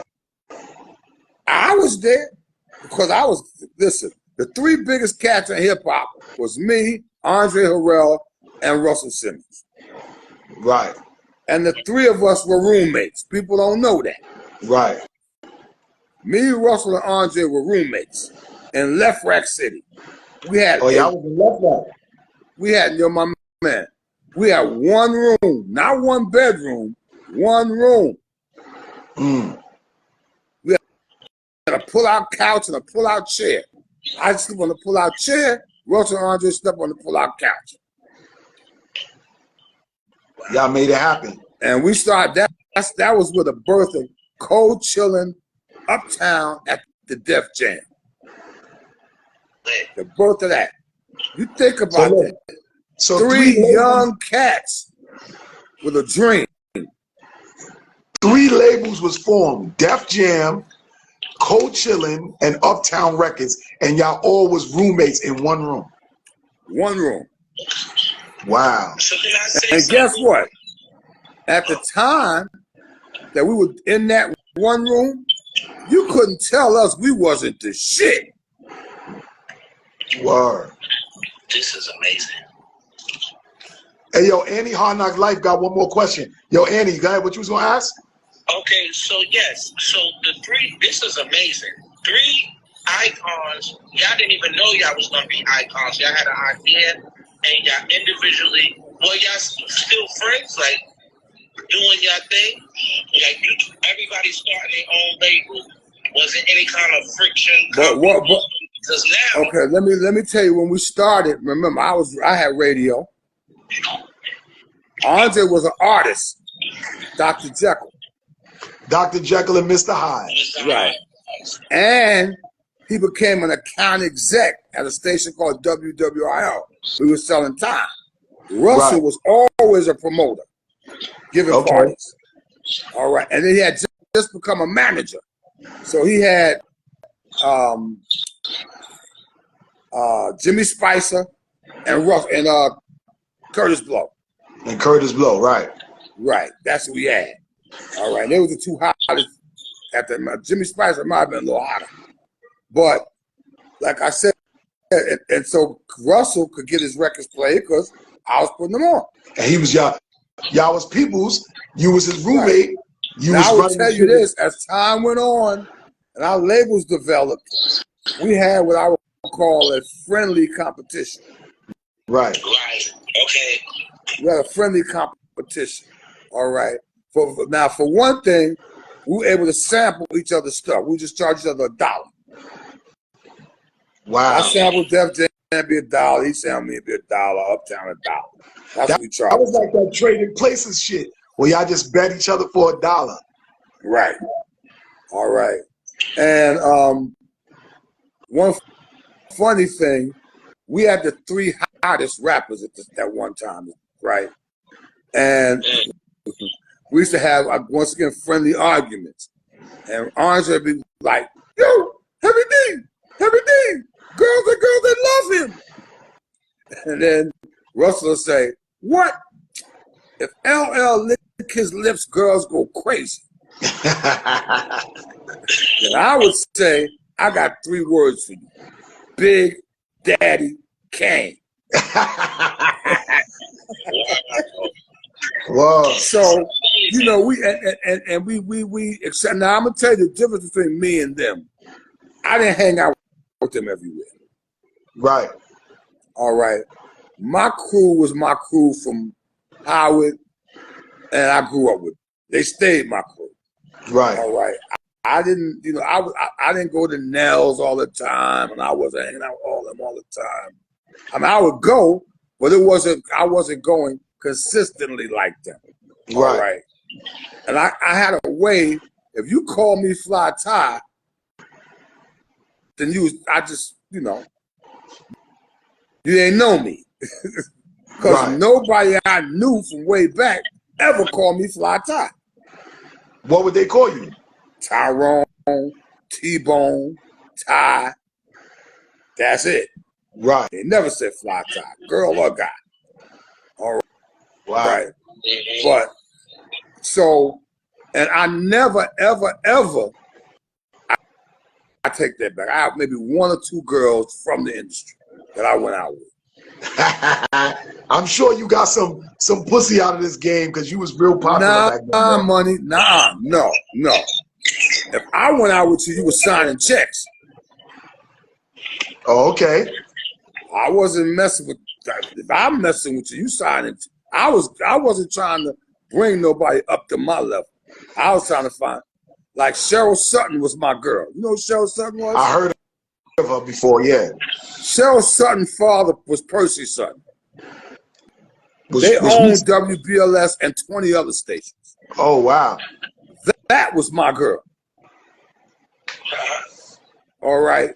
You kept it business radio station. You hear me? You heard me? Yo, Ty, you heard me? You kept it business. You kept it business even in your love life. But you know what? You gotta understand. I started out at BLS. I was making $6.75 an hour. That was a lot back then. And Cheryl was my age, but she was the treasurer, and she used to be stuck up to me. Right. When I rose and became what I became in the music industry, and I did these sold-out shows at the Apollo, which they also owned the Apollo, Percy Sutton attracted to me. It was almost like a pride thing. Here's a kid who started out as an intern and went all the way to this spot, a shareholder in Warner Brothers. I had a seat at the Warner Brothers shareholder meeting. That's a big deal. And Cheryl started, women like power too. And to her father was powerful. And she saw how I dealt with her father. And, you know, and plus Cheryl, without getting too personal, she had never been talked to like me. I talked to her. All right. She wasn't, because I could be street, I could be corporate, and still be the same person. Right. You understand? So she was amazed by me. But the point I'm saying, me dealing with her, she didn't need shit from me. You understand what I'm saying? Right. She ain't need no job from me. She ain't need no record deal from me. You know, so we got along fine. My wife, who I married a woman whose father was worth $300 million. A black woman. And she was an educator. She had no use for the entertainment industry whatsoever. At all. Y'all still married? Y'all still I married? used to, let me tell you something. I used to have to damn near beg her to go to the Grammys. Oh, okay. She wasn't was interested not in interested. She was interested in her husband and her kids. That's it. Are y'all still married today? Nah, but it's not her fault. Let's just say that. Because, and I gotta be honest, Glamorous, you want it? I could be loyal, but I was never faithful. That's like most of the people in the industry back then. It was too many women. No. That's like most men. Yeah. Most men, hello. That's a fact. No, I was loyal, come home, do all the right things, supposedly, but I was sneaking out the back door. Yeah. And I'm gonna tell you something else. The music industry, my wife, I'm still married to the same woman. But the music industry, and I remember my grandmother said to my wife before we got married, she said, he's in the music industry, right? That means he ain't coming home from 9 to 5. Right. And there was times I'd be going 3 and 4 days. That's kind of like me now. Just be gone, and coming back like everything's okay. And she couldn't take that. She couldn't take that. And I understood, Well, look, you contributed so much to the culture, you know what I'm saying? And I know you got like a zillion more stories. Like, I definitely want to bring you back on the show so we can just talk more in depth. You know what I'm saying? But the show is 2 hours, and I didn't pick your brain so much, but I know it's so much more you want to say. But look, just tell anybody that's coming up in the game right now, what do you think they should do to sustain their integrity and make it in the game? What advice you have? All right, let me just say that. How to make it today, I can't advise, because I don't know. It's a different game, a way different game than when I was in it. There was a formula back when I was there. You make a good record, you go to the studio, you record it, you promote it, you put it out, you're gonna sell. Now I don't even know how they sell records. They don't sell records. They sell. No, you can still sell your stuff on like Bandcamp and stuff like that. They sell digital stuff. Do you remember? I don't know if you're old enough to remember. Yeah. We used to go up to the record store and buy a record. Do you all remember that? Yes. Yeah. When you bought that record, it was yours. You took it home. You put it on the shelf. It was yours forever, right? Correct. Nowadays, you buy music, you don't have nothing to put on your shelf. Nope. And when they wipe it clean, when they delete it, if you want it again, you gotta buy it again. Nowadays, people don't even like write music anymore. Everything is like digital. You don't even have like papers with rhymes on it and shit like that. It's so sad. It's so sad that there was a time when musicians meant a lot. That's why you had groups like Earth, Wind, and Fire, Kool and the Gang, BT Express. People respected the musician. Right. People respected if you played the piano or the bass or the guitar or the trumpet. They respected that. Nowadays, because there's no music being taught in schools anymore. Right. 2, because technology is taken it to another level somewhere else where you don't have to know how to play music. All you gotta do is have an ear. Yep. So what's your take on the game now? Like, you know what I mean? Because you came from like back in that era where now everything is digitized and streams and all of that stuff. So what is your take on it? Like, how do you feel about this? I mean, listen, it's like somebody asked me about, this is a few years ago, somebody asked me about, Ty, I know you don't like this garbage that's out now. I can't say that because I would be being a hypocrite. Right. Because I remember when they were saying that about what we did back in the 80s. Yep. The powers that be said, what is that garbage they doing? What is that trash? They dogged us. Yep. So I remember. I can't, you know, whether I like it or not, I can't dog it because it would be the same thing that everybody did. They did us bad, man. Yeah, I know. Let me tell you something. It was not easy. Well, I got one more statement. It was not easy for what we had to do to get on the radio. All right, we had to go through hell. But you know what? Some stores wouldn't even sell our stuff. Right, but they came around. They eventually came around, though. No, yeah, but it was hard, brother. I know. It was hard. We had to go through it. Hey, yo, Ty, it's real hard for a lot of us independent artists with dope ass music too. We gotta grind really hard. Like I said, I don't know how. I can't tell anybody how to get somebody's attention because labels are not gonna sign you unless you got at least 1 million hits. Right. If you ain't got 1 million hits, you can't even talk to them. Exactly. Because they're not in the artist development because it don't mean nothing. All it means that the record, the song hits. They don't worry about making albums because, you know, they only gotta get a couple of hot singles. But what if an executive seen an artist that got hot songs, but he just don't have all of those numbers? Why wouldn't they still want to get behind that? Because they ain't got time and money for that. Okay. It's almost impossible. Let me tell you something. You can't listen. You listen to stuff today. Some stuff I hear is like, "Are you serious?" Based on my head, people like this. What? You know what I'm saying? So it's hard to tell who could have thought that a song that went peanut butter jelly. Who could have thought that was gonna be a big record? Right. You know what I'm saying?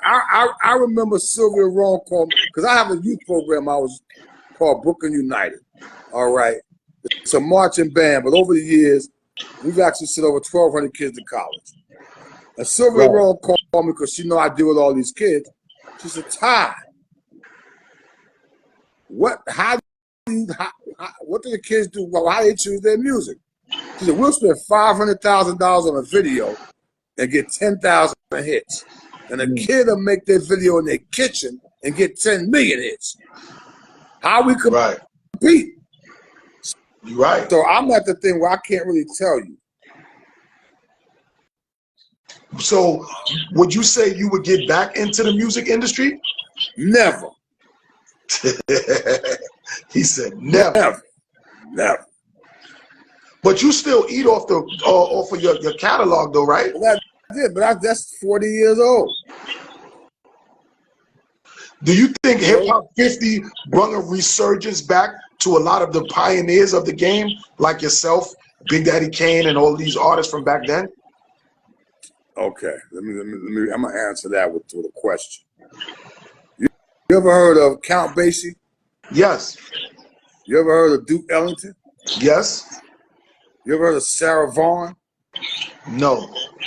Della Reese? Yes. Yes. Okay. In the 80s, could they have come back? They're artists in the 40s. Could they come back in the 80s? You respect them, and you might even go see them. But they can't come back and compete against people 40 years younger than them. They can't, because young people like young people. Yeah, but Ty, I went to a lot of these concerts for the celebration of Hip Hop 50, where it's all of the artists that came out in the 80s and the 90s. And yo, the crowds be fully packed with everybody over 30. It's still an audience out there. Let me tell you this, bro. Listen to me.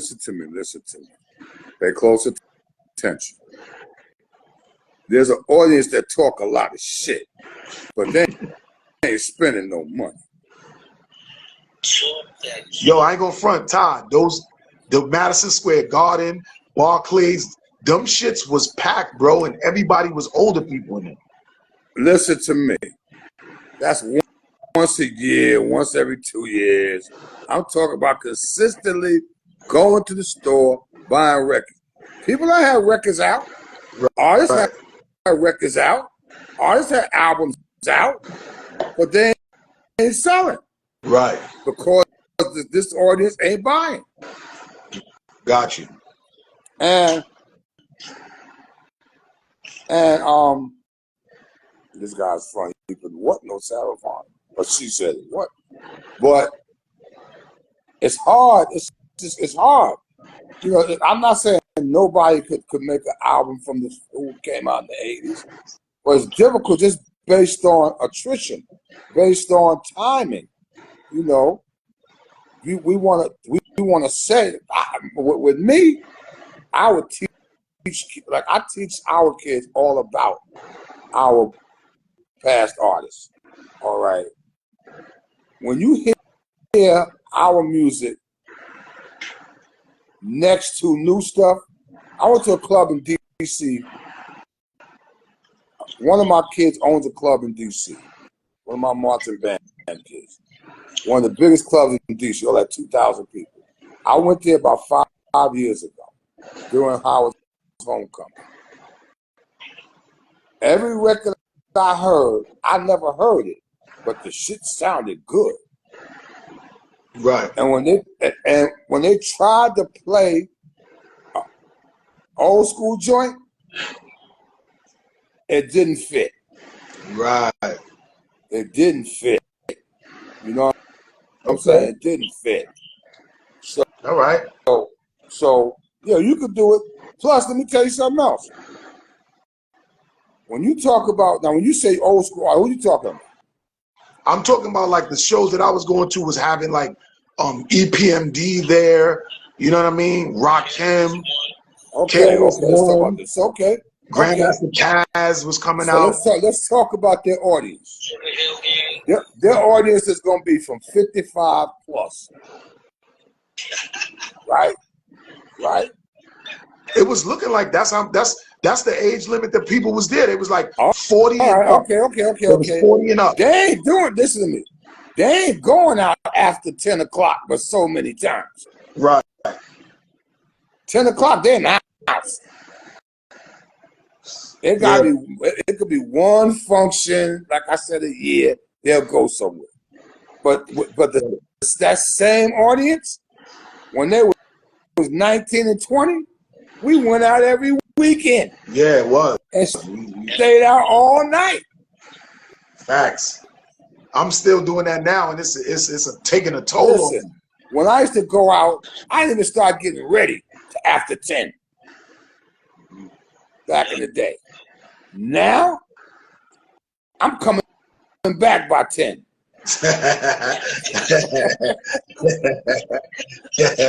Yo, Tom, man, I thank you for all of your contributions that you added to this hip hop culture. It's a pleasure and an honor for me to have you on my show. I'm gonna chop up these clips so much and be going hard with this shit because you're a very important person in the hip hop culture. You know what I'm saying? And I just want to give you your flowers and let you know. You know what I'm saying? Yo, Annie Hard Knock Life, she's still on the phone. You know what I mean? My show actually comes on her platform too, on Roku and Fire TV. You know what I'm saying? It's also on Ruff Ryders, iHeart. You know what I'm saying? Instagram, grindhardtv.com. So Annie, you said you have one more question. You're going to ask this one more question, and we're going to let Fly Top go. Go ahead. Okay, real quick, just acknowledge that I was sitting in a seminar with Uncle Ralph, and he had Chuck Rock there, and the whole blueprint that the industry have right now, Chuck Rock said he wanted to try to figure out how he could stay relevant once the internet took off. So he created this whole put my music online, created this whole type streaming thing. I don't know if it was called streaming, whatever he did, but it was a Spotify type thing. He said that they stole it from him, and he's going to court right now to sue some streaming people, some platforms that is running with it. And he's actually, because that was his blueprint, and he got sued and dropped from his record label because he came up with making all that money on the internet, because he said that his contract didn't say nothing about giving y'all PC or for the money on the internet, because the internet didn't even exist at the time. You're right. Right. That's a good question, Ty. I like your answer on that one. Let's see. Well, listen, do you know about this Chubb Rock situation? He's in court right now. I don't know about it, but I can understand it. All right. The music industry is such that, like you said, the internet didn't exist, but the music industry prepares itself with one word. It's called perpetuity.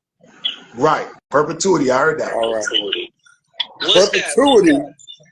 Perpetuity means if you make music on the moon, we still own it. If we make music on something we never heard of yet, we still own it. So that's why when it comes to the internet and streaming, it didn't exist. Nobody even knew it was going to exist. But when I own something to perpetuity, it covers that. Jesus. Even if Chubb Rock created it, he don't own it. Now you can go to court and fight it. I don't know how much money it would take to fight it. Unfortunately, in this country, it takes money to fight in court. Right. I had to fight. I had to fight Warner Bros. For my catalog. It took. They almost just moneyed me out. Okay. You understand?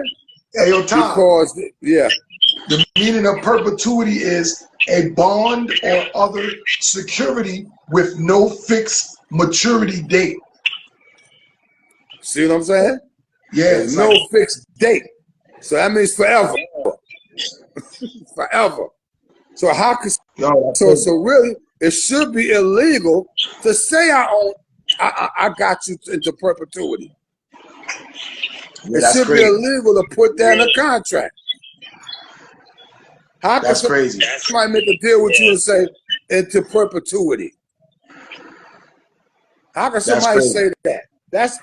Well, you owe me forever? Yeah, but you being a label owner of Cold Chillin', and you say you own all of these masters, so now that the music is now all online, would you still collect off of those streams?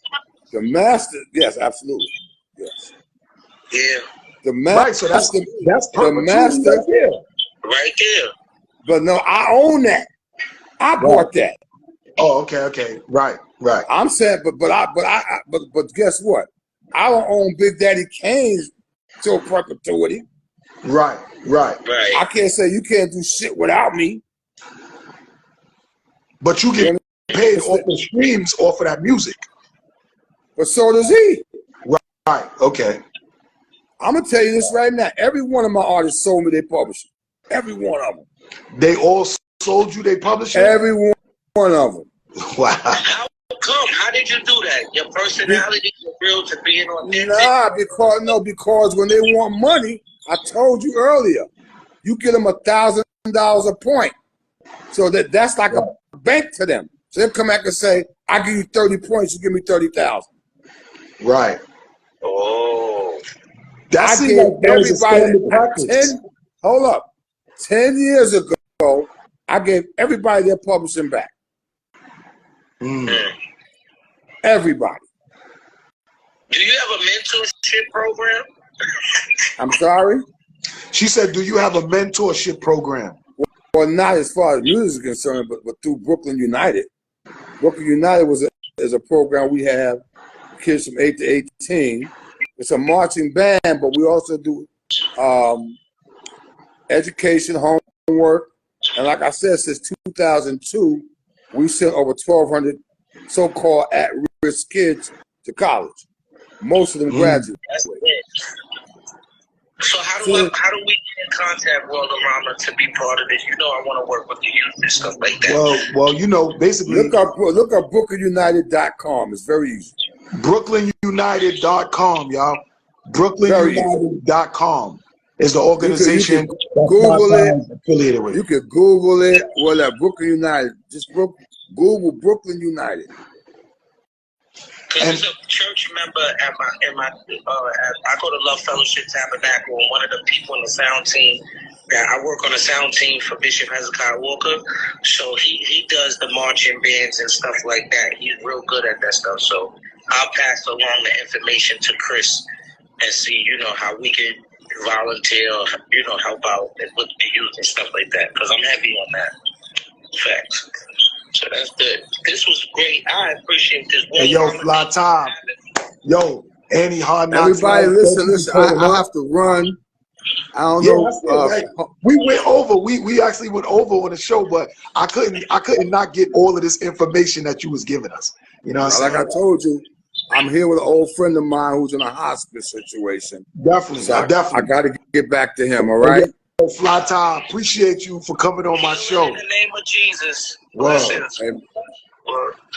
Yo, I appreciate y'all for being on the show. I appreciate everybody who's here on this online with us and whoever I talked to. All right, this was everybody good. that chimed in. It was wonderful. It's Fly Ty CEO on Instagram. If y'all want to follow him, you know what I'm saying. You see what it is. Yo, Ty, salute, man. I'm happy to have you here. I'm happy you're here with us, and I'm glad that I can give you my flowers, give you your flowers on my platform, because your stories and your contributions to the game is very important. I appreciate you. All right, brother. Thank you. I got to go. You already know. All right, y'all. Annie Hard Knocks Life. Peace.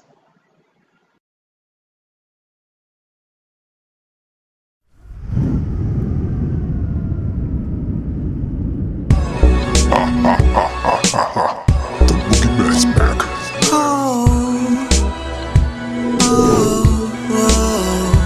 Hey. This world is cold, such a cold world. Hope you warm, girl, 'cause I could warm you up, girl. Cold world, such a cold world. Where we are in the cold world.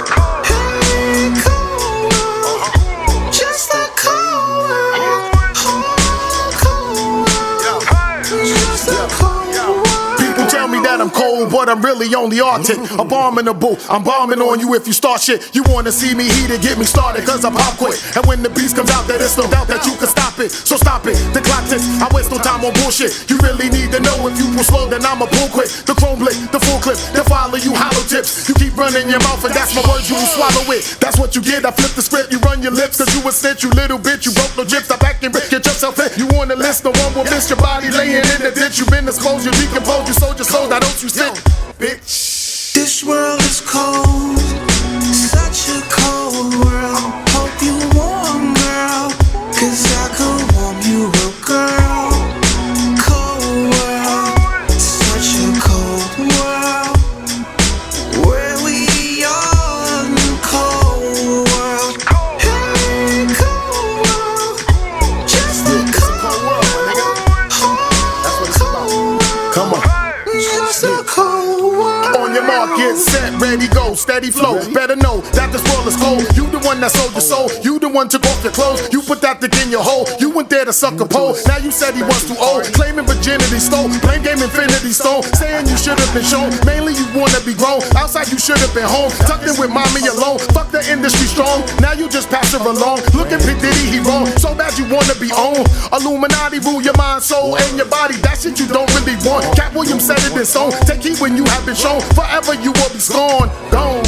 This world is cold, such a cold world. Hope you warm, girl, 'cause I could warm you up, girl. Cold world, such a cold world. Where we are in the cold world.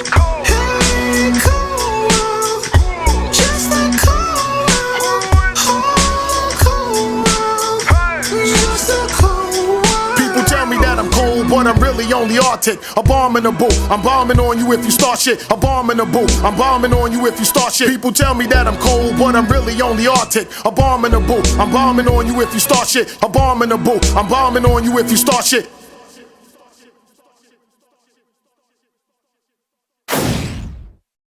This is Rough Riders Radio, where real hip hop lives.